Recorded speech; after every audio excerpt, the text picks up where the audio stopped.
دیکھیں یہ بات تو صحیح ہے اپنی جگہ پہ کہ ایک قوم کا دہشت گرد دوسری قوم کا ہیرو ہوتا ہے.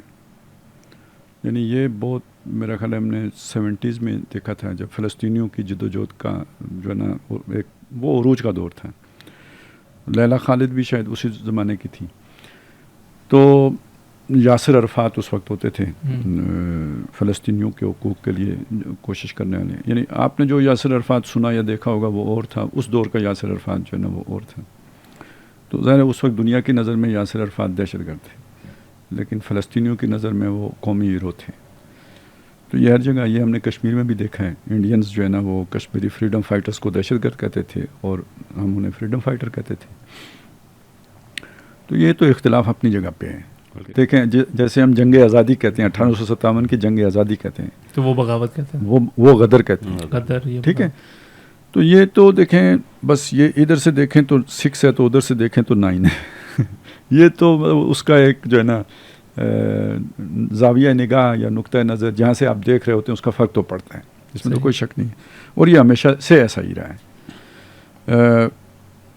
اللہ کی نظر میں, موسیٰ علیہ السلام کی نظر میں فرعون فسادی ہے, فرعون کی نظر میں موسیٰ علیہ السلام فسادی ہیں. مدینے میں جو منافقین ہیں وہ سمجھتے ہیں کہ ہم صلح کر رہے ہیں اور اصلاح کا کام کر رہے ہیں, اللہ کہہ رہا ہے یہ فسادی ہیں. تو یہ ہمیشہ وہ 6 اور 9 والا چکر ہمیشہ رہتا ہے. تو آنا چاہیے اصل میں اصول کی طرف.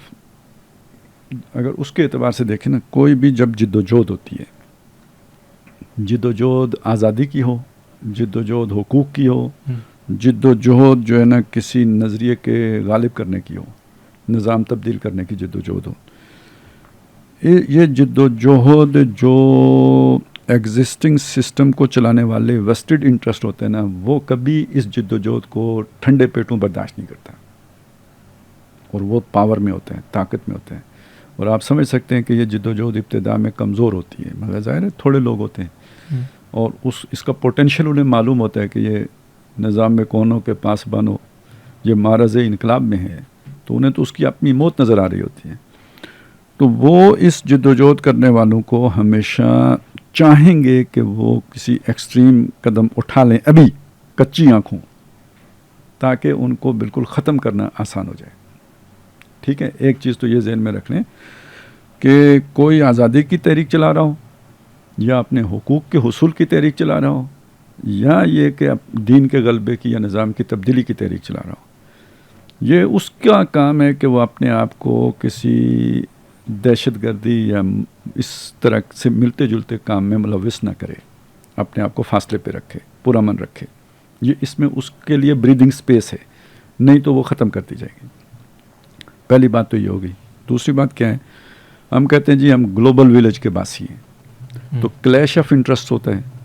ایک ریاست ہے, اس کے مخالفین ہوتے ہیں, تو کہیں پہ اگر کوئی اس طرح کے عناصر ہوتے ہیں کہ جو مطمئن نہیں ہوتے, تو وہ ان کو بھڑکاتے ہیں. ادھر سے ریاست اپنی طاقت کا مظاہرہ کرتی ہے, تو یہاں سے یعنی ریاست اور وہ جو بھی حقوق کی جد و جہد کرنے والے ہیں, ان کے اندر ایک وشیس سرکل ری ایکشن کا شروع ہو جاتا ہے. آپ نے ایک ایکشن اپنے طاقت کے زوم میں لے لیا, آپ نے بم مار دیے, آپ نے بندے پکڑ کے بےزتی کر دی, رگڑ دیے, جو کچھ جیسے کہ ریاست کے بڑے لوگ کرتے ہیں, آپ نے یہ کر دیا. اب اس کا ایک ری ایکشن, جس کا بھائی مارا گیا, مسنگ ہو گیا, ان کے اندر ایک ری ایکشن پیدا ہوتا ہے. اس ری ایکشن کو پھر فیسیلیٹیشن ملتی ہے آپ کے دشمنوں کی طرف سے. ٹھیک ہے, اور وہ آپ کو کمزور کرنے کے لیے ان ری ایکشنری لوگوں کو استعمال کرنا شروع کر دیتے ہیں.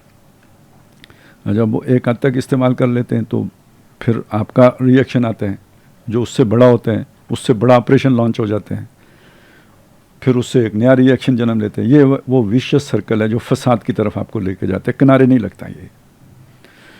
اچھا, یہ جو فریڈم فائٹرز ہیں یا جو بھی اپنے حقوق کی جدوجہد کرنے والے ہیں, ان کے جو بیرون ملک سپورٹرز ہیں وہ ان کے ہمدرد ہوتے ہیں؟ نہیں. جب ان کا مطلب حل ہو جائے گا تو یہ جائیں بھاڑ میں. ٹھیک ہے, یہ ہر جگہ ہوا ہے.